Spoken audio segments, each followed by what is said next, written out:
Yeah. All right, so first one is a Google tool. This one is called Auto Draw.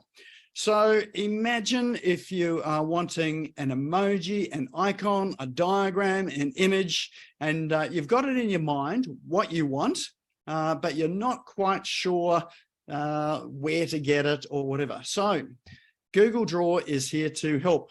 So, thinking about dinner, I was sort of thinking that what I might like for dinner is anyone guess what I'm drawing for dinner?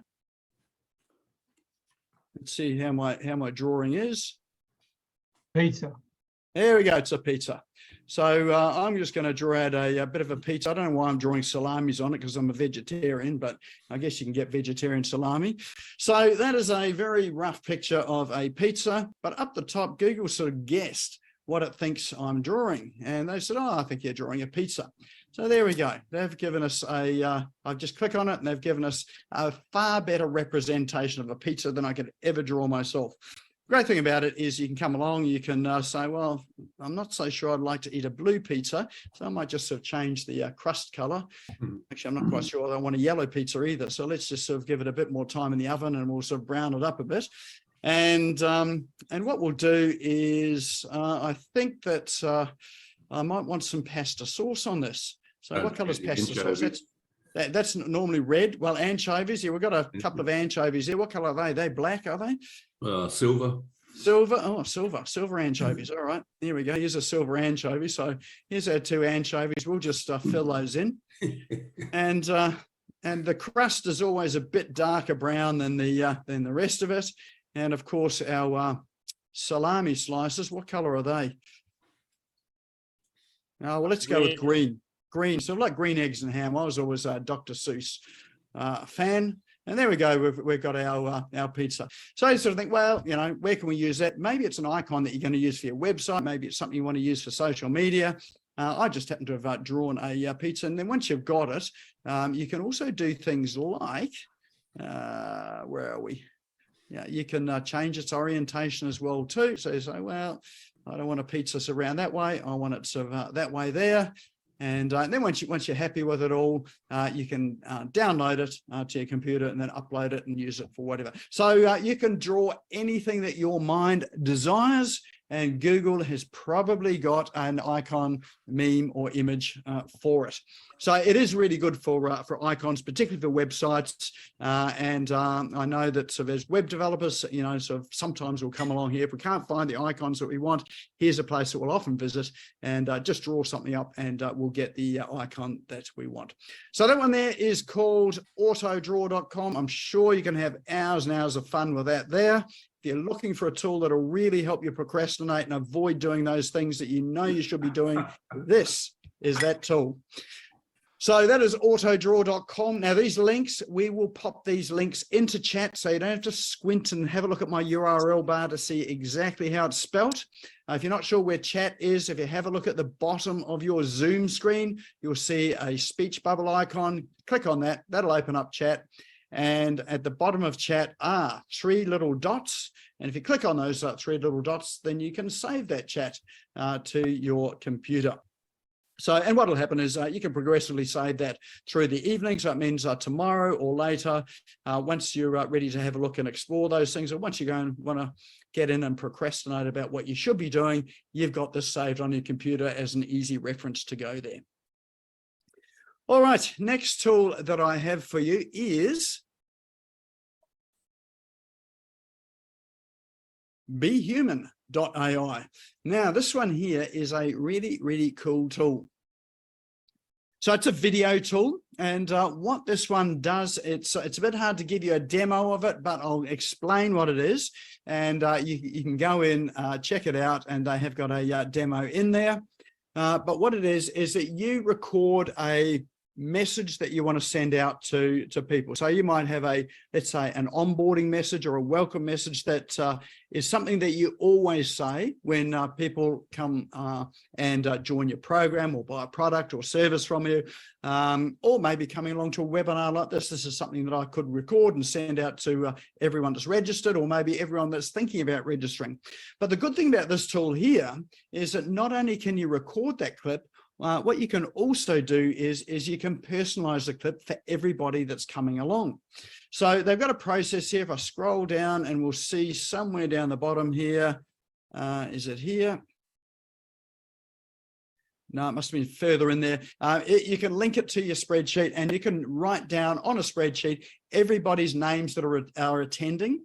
And what this will do is at the beginning of the video, when you say hi, placeholder, so there'll be a placeholder there, it will get you to say that person's name. Well, you won't actually say it. The AI will say that person's name in your voice because it's sampled your voice, and people won't know that it's not you speaking. So it is actually your voice. The AI has just come through and has put it all together. So it says the name of the person. So you can put this message into a mail merge, like through your CRM. You can send it out to everybody in your customer base that has come, coming along to your event or bought your program. It will personalize it for them. And so people get this personal video message. So it's still saying the same thing in the body of the message, but the beginning of the message, you've got a personal introduction now to them. So that's sort of where AI is going. It's not intended to replace you as a person, but it's a way to give personalized messages to people when you simply don't have time to record, sort of a personal message to absolutely everybody. So that one there is worth having a play around at. It is a very cool tool, and it's got a multitude of uses as well. So that there is behuman.ai. So it's a letter B, HUMAN.ai.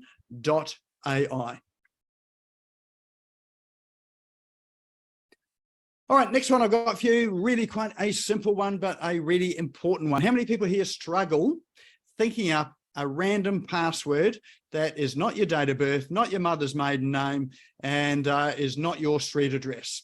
I know I struggle with it, and I can just tap on my keyboard, which I've often done, is just run my finger across the keyboard to generate a random password. But unfortunately, when I do that, I cannot remember it. So I'm always having to reset the password and having to do the same thing again. So this site here, passwordsgenerator.net, is a random password generator. So I've got this on shortcuts. If I need to have a password when I'm signing up with an account, I don't do that thing that we all used to do, and I know none of us do it now, where we use exactly the same password that we use for our internet banking, for our social media, and for any other site that we're signing up for. Just make sure it is a unique password that you're using, and then use something like a program like LastPass to store your password. So the only password you ever need to remember is the one to get into LastPass. And so here you can generate your passwords, and it's as simple as this.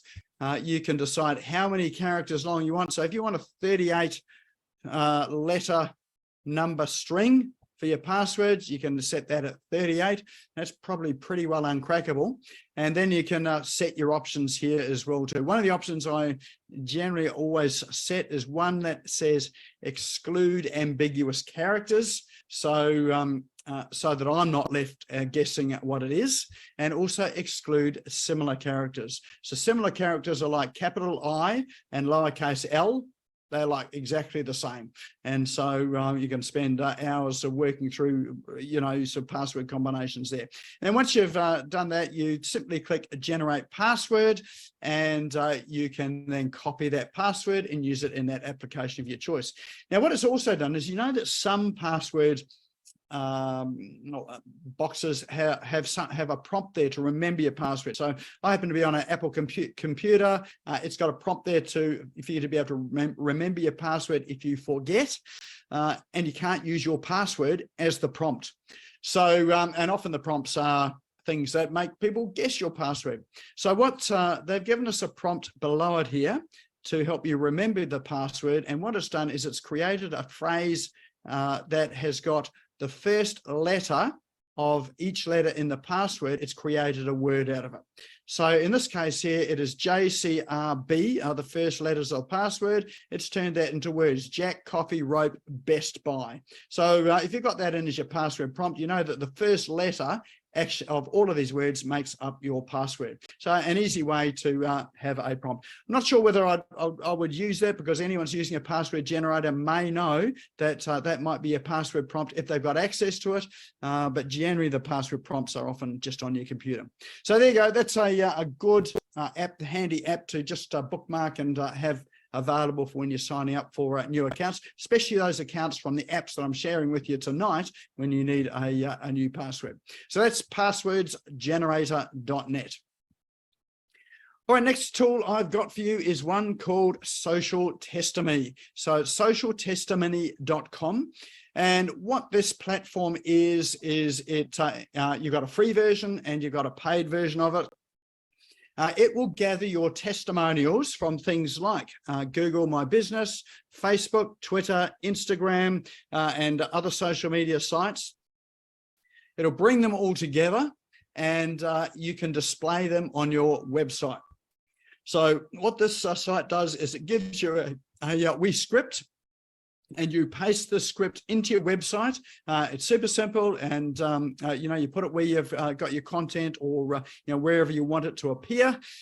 You paste that in, and then you get a testimonial wall that looks like this. So if you've got a testimonials page on your website, then you can use this, and it will display all the testimonials. If anyone writes you a new testimonial, it will also appear in here as well too.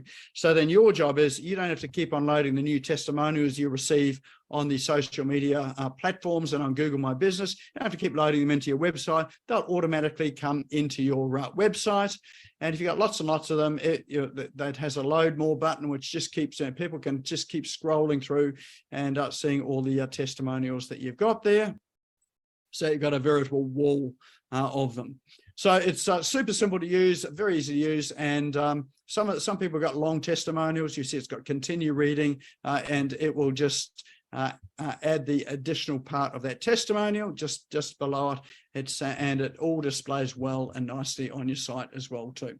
So that one there is, as we know, social proof is an important part of people deciding whether they will do business with you or not, or whether they'll contact you or not. This is a great way to bring that third-party social proof into your website. So that one there is called socialtestimony.com. And the very last one that I have for you is one called Day One. So it is an app. It's an app that's available for Apple devices and for Android devices. And what it is it's a writing tool or a journaling tool for you. So for those of you that may be older than I am, you may remember those physical paper diaries that you would write in with pen and paper. Well, this is the modern day equivalent of that. I don't know anyone who knows how to write now. I sort of fear that in the next 20 years, no one's really going to know how to use a pen or a pencil at all. So it'll all be sort of thumbs and fingers. So for you thumbs and fingers people, this is the way that you keep a record of your journal. But the good thing about it too is you can import things like photos into it. You can have videos in it, so you can record a video of yourself, photos in it. It is GPS stamped, so wherever you are, you can. It will have the location where you jotted your note down, and it's probably a good thing. I mean, we've got Aldrin here on our session today. She runs the Good News Challenge. She happens to run that on her social media platform, and you can record your Good News Challenge here on your Day One app as well too. So don't save all of those good things and experiences to live and reside in your head. Pop them down on something like this here, then you've always got a moment there to be able to share. And if once we're gone, then it's the sort of thing that things like people like your kids, your grandkids can get to read through and think, wow, what a granddad or grandma do sort of back in the day. Let's read through some of their experiences. So it's a good way to record that. And I do say that with all seriousness. My uncle had found some letters from my grandmother from back in the early 20s when she was courting my grandfather at the time. And he had published these letters in a book that he wrote just for our family. Absolutely fascinating to sort of learn something about, these people that that I knew, but I didn't know that part of them as well. So this might be a good record for you to be able to pass on to others as well as just recording it for yourself. So that one there is dayoneapp.com. And there endeth our cool online tools and apps for today. So love you to drop into chat. What was your favorite tool for today? What will take you down that rabbit hole and keep you occupied for hours and hours and hours when you know you should be doing something else? All right, what do we got here? So we've got some votes here for social testimony. Yes, the Be Human one as well too. For those that enjoy some of that tech and AI stuff, that is a really good tool to get stuck into. And we've got day one. Yes, day one. And love day one. Yes, particularly for the Good News Challenge as well too. Probably a good place to record all your notes before you go live on Good News Challenge as well too. So give yourself a bit of a heads up and I suppose a head start on it as well too. All right, well, as ever, if you come across some cool online tools and apps that you think are pretty cool and you'd like to share them with me or like to share them with other people, feel free to shoot them through to me on Messenger, Facebook, in our Facebook group, Business Owners Smashing Online. If you're not a member of that Facebook group, now's a good time to go visit it and come and join. It's a request to join. When we see it, we'll accept you into that as well too. And of course, that's where we put some of these cool online tools and apps. And that's where you can let me know about some of the discoveries that you have as well too. All right, well, that there is our cool online tools session. And if you want to know about how you can use some of these tools in your business, or in fact, if you want to sort of find out how to sort of create some sort of strategy in your business for your marketing, for your social media, for your website, that's the sort of thing that I do sort of here in our business at SmashGo, as well as building websites, helping people to set up their CRMs, connect all of these tools together so you've got a good integrated approach to your online presence. So if you want to find out more about that, best place to go is to go to our website, which is smashgo.co, and always happy to have a chat with anyone if you have some questions or would like to find out a wee bit more, or even just have a question about a tool, an app, a process, a strategy, or a system.